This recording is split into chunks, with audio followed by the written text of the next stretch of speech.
Officer Daniel Voss spotted the sleek black sedan rolling slowly through one of Easton City's rougher neighborhoods. For him, it was an immediate red flag: expensive car, dark windows, late at night, exactly the kind of scenario he'd grown used to handling however he saw fit. He flicked on his lights, ignoring the spike of adrenaline buzzing in his chest, and pulled the sedan over near a rundown convenience store that was just closing up. Stepping out of his cruiser, Daniel tugged on his belt with a measured confidence. He'd done this 100 times: intimidate the driver a bit, ask some loaded questions, and remind them who was in charge of these streets. He approached the driver's side window with his flashlight raised, beam cutting through the tinted glass. When it rolled down, he was startled to find a poised, elegant black woman gazing back at him calmly, her expression unreadable in the faint glow of a nearby street lamp. Her name, though he didn't know it yet, was Dr. Lena Harper, and her self-assurance caught him off guard. She wore a sharply tailored suit that contradicted the gritty setting. She didn't seem frightened or even flustered by his sudden appearance. Instead, she handed him her license without a word, maintaining eye contact in a way that Daniel found unnerving. Most people dropped their eyes, they mumbled or stumbled over apologies for trespassing in a part of town their appearance seemed to contradict. But not this woman. That fact alone ignited a spark of anger in him, feeding the impatience simmering just beneath his professional veneer. When Daniel demanded she step out of the car, Dr. Harper complied smoothly, exiting with a composure that only served to heighten his suspicion. Who did she think she was, acting so calm and unthreatened? He barked questions about her reason for being in this area, slinging accusations about suspected criminal activity, each one punctuated by the unwavering light of his flashlight glaring in her eyes. He fully expected her to flinch, to yield, to show some sign of fear that would validate his authority. Instead, she responded in measured, unwavering tones that sounded more dignified than apologetic. Frustration built inside him like a tightening coil, culminating in the moment she dared to question why he needed to search her trunk. Without thinking, Daniel lashed out, his open hand snapping across her face, the sound echoing through the hush of the nearly empty street. A handful of startled bystanders gasped, phones already raised in anticipation. But Dr. Harper did not buckle, did not cry out. She stood up straighter, eyes cold and unblinking as a flush of furious color stained her cheek. It was then he realized something was different about this encounter, something that made him uneasy. Unbeknownst to him, he had just assaulted the last person he could afford to provoke, and the consequences would come swiftly, burning through his life like fire. Officer Daniel Voss hauled Dr. Lena Harper toward his cruiser, fully expecting her to protest or at least display the usual traces of panic he'd seen countless times before.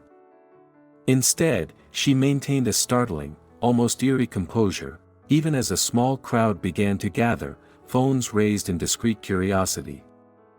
The newly forming ring of onlookers exchanged whispers, tension charging the air. Daniel planted a firm grip on Lena's arm, his mind spinning with annoyance at her calm defiance. In his view, no one, certainly not a black woman in a luxury car, should appear so unshaken. He felt sure his authority would be enough to shatter that posture. But something was wrong. Her silence wasn't fear or shock, it carried a quiet confidence that sent a chill across his skin. When backup arrived, 2 additional officers responding to his call, Daniel thrust Lena forward, ignoring the murmured protests from bystanders. The moment the second patrol car pulled up, though, the air shifted. One of the new arrivals was a rookie fresh out of training. He froze in his tracks as soon as he recognized the woman pinned in Daniel's grasp. His face went pale, the training manual for Easton City's police department had just begun to mention a new leadership figure in the higher ranks, and there was a rumor swirling about a poised, brilliant black woman who'd risen to an unprecedented position. The rookie's eyes widened as he sputtered, That's Dr. Harper." His words, barely above a whisper, nevertheless carried through the hush that had fallen over the scene. Daniel scoffed, barking at the rookie to step aside if he wasn't going to help. But behind him, the second officer, a more seasoned cop, was already reaching for his radio, his expression a blend of alarm and disbelief. The name, Dr. Lena Harper, finally struck something deep in his memory, the newly appointed chief of police for Easton City, someone who had pioneered multiple reforms and cut through bureaucracy with fearless determination.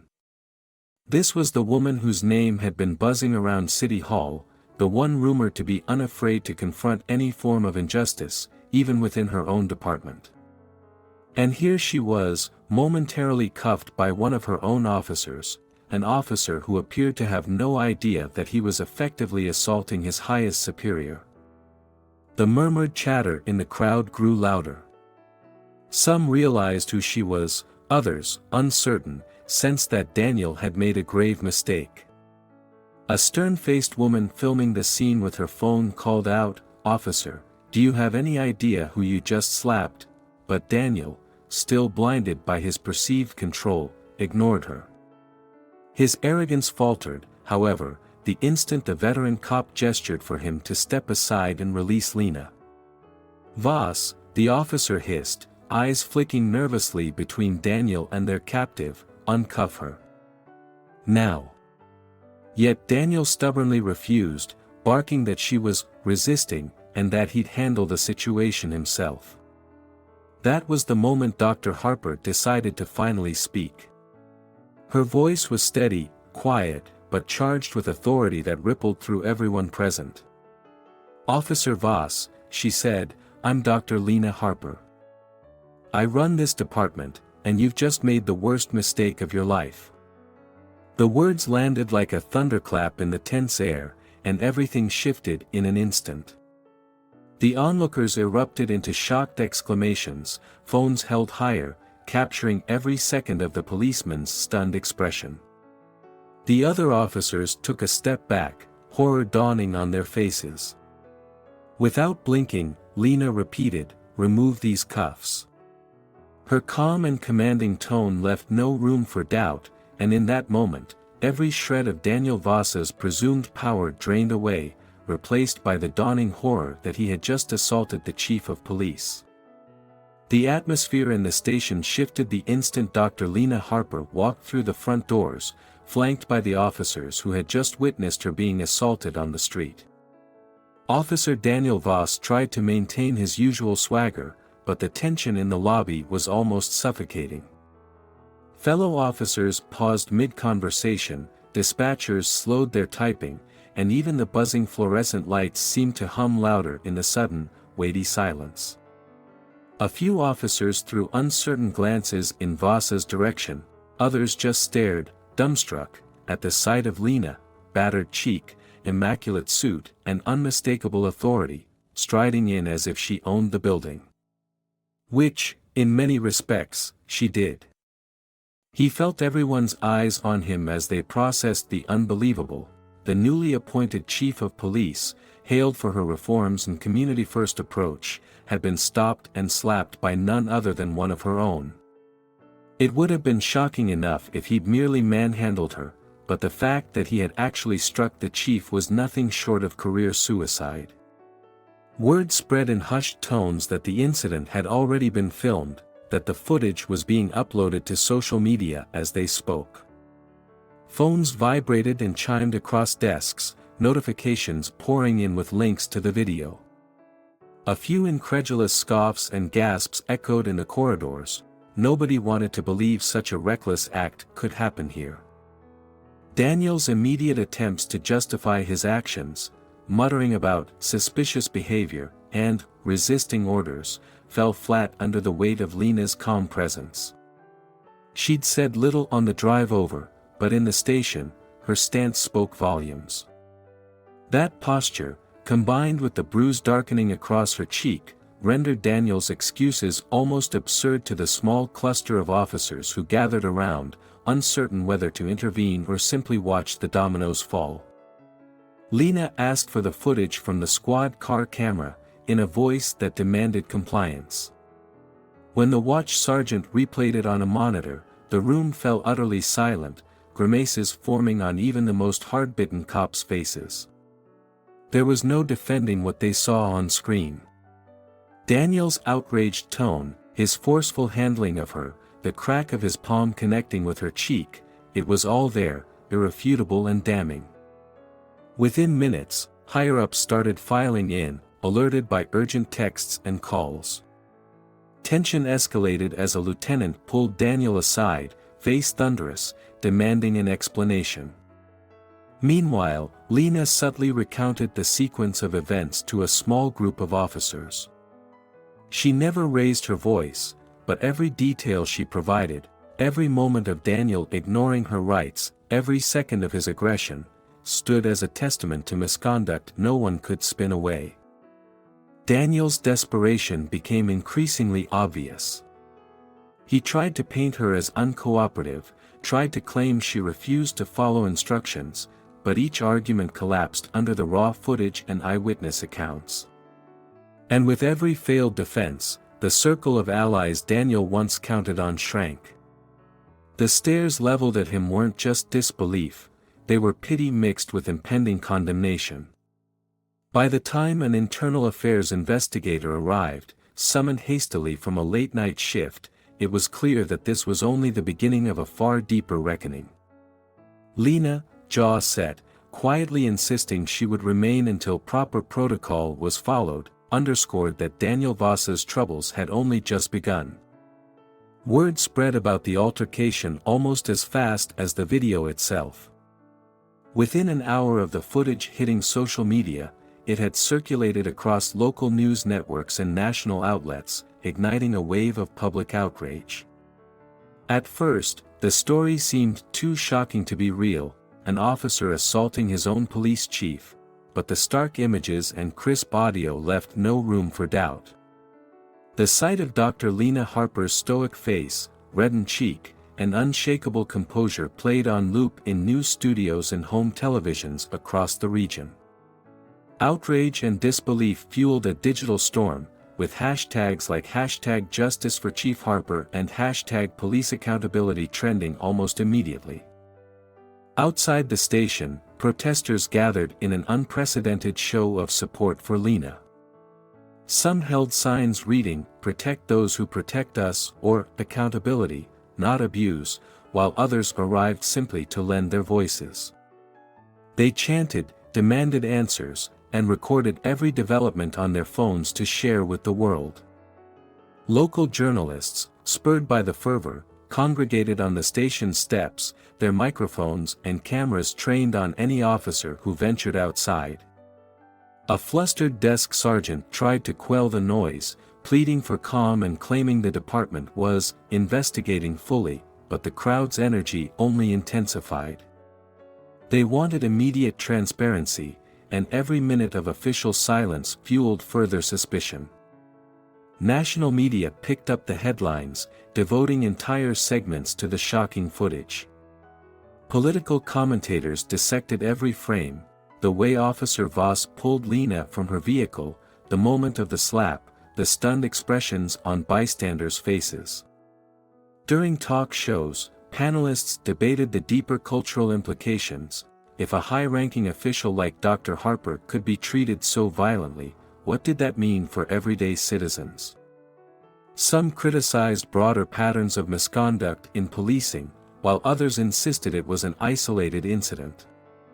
Regardless, everyone agreed on one point: the boldness of Voss's assault was alarming, especially given Lena's stature as chief.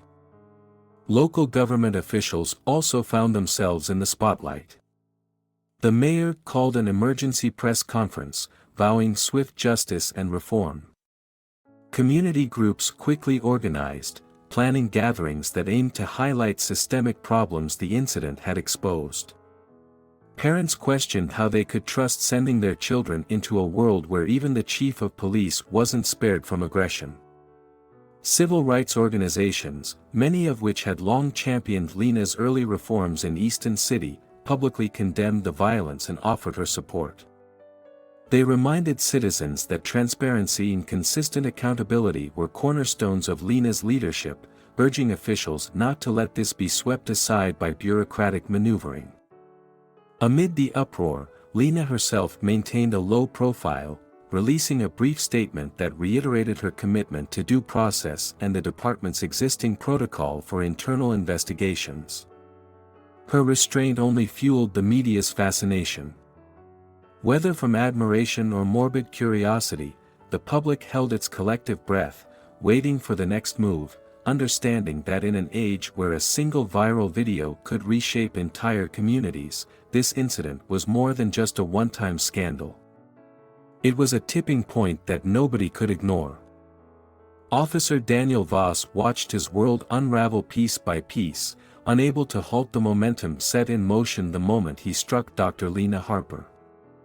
The video footage, which initially lit up social media, soon dominated the news cycle entirely. Talk shows replayed the clip in slow motion, zooming in on his furious expression and Lena's unyielding poise. He tried, in vain, to spin his side of the story within the department, claiming he'd been provoked or taken off guard. But his co-workers, once indifferent at best and complicit at worst in his actions, now shunned him. Even the colleagues who had quietly supported him during prior complaints began to keep their distance, afraid that associating with him might drag them down, too. The internal affairs investigation advanced at an unexpected pace, propelled by public pressure and Lena's insistence on full transparency. No longer was Voss able to manipulate procedures with casual confidence. He found every door slammed in his face. Files he had previously misplaced or corrected reappeared, and the department's new wave of oversight under Lena's watch ensured each document was scrutinized carefully.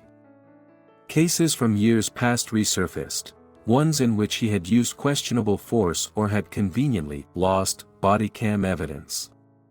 Each incident, once swept aside by bureaucracy, now stood in stark relief under the glare of a public that refused to look away. Simultaneously, the city's protesters grew only louder. While the crowds outside his station might have once been small and easily ignorable, the circle of angry citizens swelled. Their signs bore his name, demanding he resign or face charges. Every time he stepped out of his apartment, anxious eyes tracked him. Neighbors shrank from him in hallways, and grocery clerks served him with forced politeness, recognizing his face from the endless news loops. Invitations to social events, once extended by fellow officers, were revoked overnight. Haunted by the abrupt desertion of allies, Voss discovered a chilling solitude. People he had counted as friends fell silent, ignoring his calls and texts, or offered flimsy apologies about needing to protect themselves. Rumors whispered through the station's halls that more than one officer might be ready to turn state's evidence on old, buried misdeeds if it meant distancing themselves from him. Glances he once interpreted as respectful now carried a hint of pity, if not outright reproach. As the tension mounted, Voss's health frayed. Sleep eluded him, replaced by throbbing headaches and the relentless knowledge that he was at the mercy of an investigation he no longer controlled. Anxiety gnawed at his insides, compelling him to pick up the phone and plead with superiors he once snubbed. He dashed off panicked emails demanding that somebody, anybody, come to his defense. But instead of replies, he received formal notifications. The department was placing him on indefinite leave, pending the outcome of not just one inquiry, but multiple. In the span of a few short weeks, Daniel Voss had gone from one of Easton's untouchable officers to a pariah, watching helplessly as the life he had painstakingly built crumbled under the weight of his own brutality. Already reeling from the initial shock waves of his viral disgrace, Officer Daniel Voss discovered that the scrutiny piling on him was more relentless than any of his previous run-ins with internal affairs. Each new day brought an additional blow: complaints he'd once managed to bury, old reports that had conveniently disappeared, even anecdotes from former patrol partners who had grown wary of continuing their tacit support. What had started as an isolated incident, slapping the chief of police, became the catalyst for a deeper, more damning investigation into every corner of his career. At first, Voss tried to cling to denial, insisting he'd simply been doing his job. Yet the media firestorm wouldn't let him hide. Each time he turned on the TV, he saw clips of Dr. Lena Harper's reddened cheek and, worse, the calm, resolute way she'd handled the situation.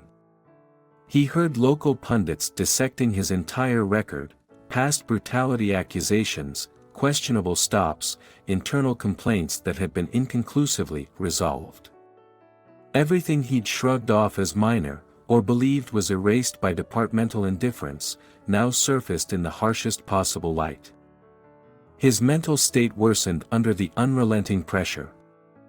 Where he once walked into the precinct with puffed-up assurance, he now found himself wanting to avoid it altogether. Colleagues either met his gaze with stony silence or, in a few awkward cases, with nervous sympathy, knowing all too well they might be next in the spotlight if the city's cleanup campaign revealed they'd ever enabled Voss's behavior. As the investigation expanded, even the officers who had laughed at his stories or turned a blind eye began distancing themselves. With a mixture of fear and self-preservation, they whispered about brand new directives under Dr. Harper's leadership, suggesting that anyone who shielded misconduct risked their own badge. Publicly, Voss was hammered by protesters stationed outside the precinct and his own home. They waved signs demanding his removal and criminal charges. Some carried posters emblazoned with Dr. Harper's image overlaid with words like respect and reform. The old, cynical part of him wanted to dismiss these gatherings as just another passing uproar. But they never dissipated.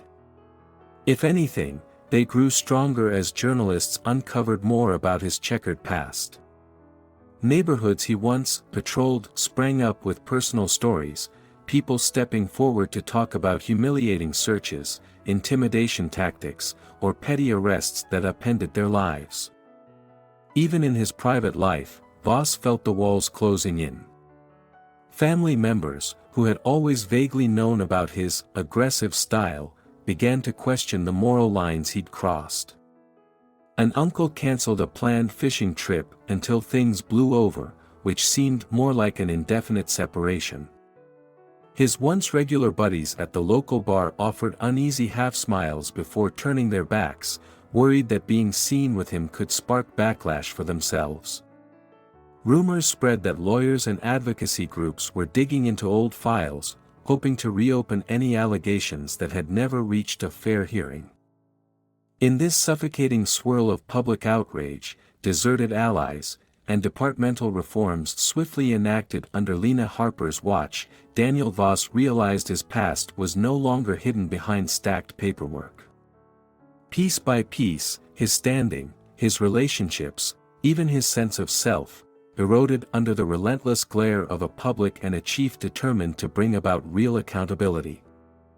The spiral downward had lost any faint resemblance to control, leaving him on the brink of personal and professional ruin with seemingly no way to reverse course.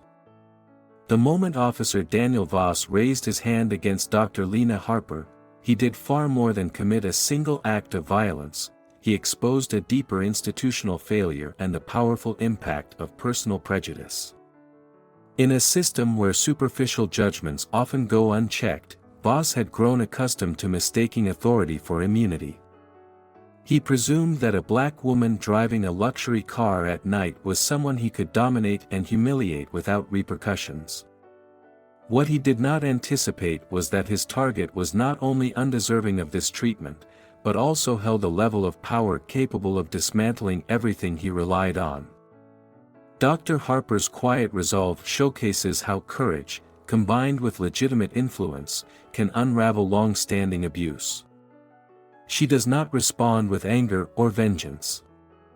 Instead, she leans on the law, on transparency, and on the swift tide of public opinion, reminding us that individuals who exploit their positions can quickly become helpless in the face of collective outrage and overwhelming evidence.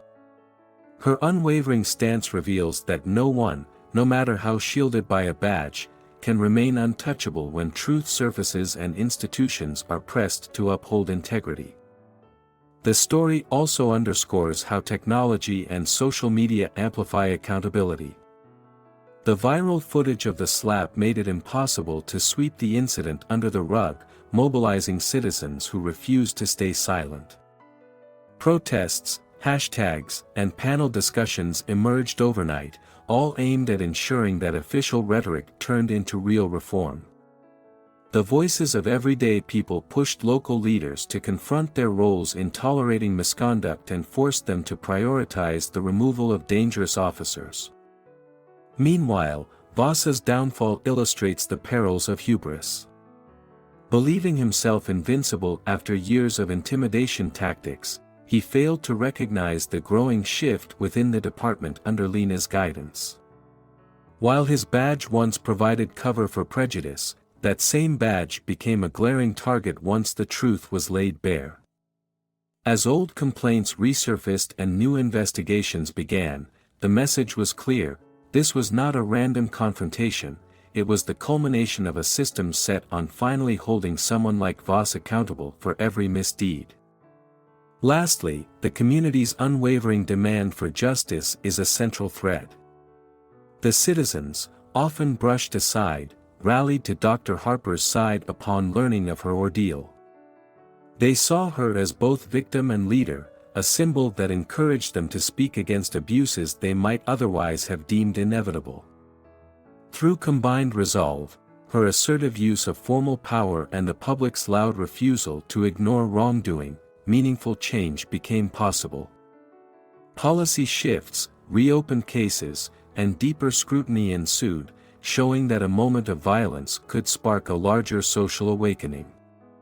Ultimately, the story warns that prejudice, arrogance, and unchecked authority lead to destructive ends, but it also delivers hope that a determined individual, fortified by a community's support, can transform a brutal misstep into a catalyst for systemic repair. Dr. Harper's stand against Vos is not merely about punishing one rogue officer, it's a rallying cry for embracing honesty, accountability, and empathy throughout the entire policing structure, ensuring that the next generation might never endure a repeat of this injustice. In life, our true character often emerges when faced with someone we believe to be less. This story reminds us that rash assumptions can tear down everything we've built if we let arrogance and prejudice guide our actions. What stands out is that no position, or badge, can protect us from accountability once the truth is revealed. The officer in question thought his uniform made him untouchable, only to discover that one impulsive act could destroy his entire career. Meanwhile, the composure and resolve shown by the woman he targeted demonstrates how dignity and moral conviction can turn a moment of harm into a transformative call for justice. For older adults, who have seen the world change in countless ways, it's a reminder that integrity and empathy remain timeless virtues. Treating others with genuine respect is not just humane, it's the best safeguard against the painful consequences of complacency and prejudice.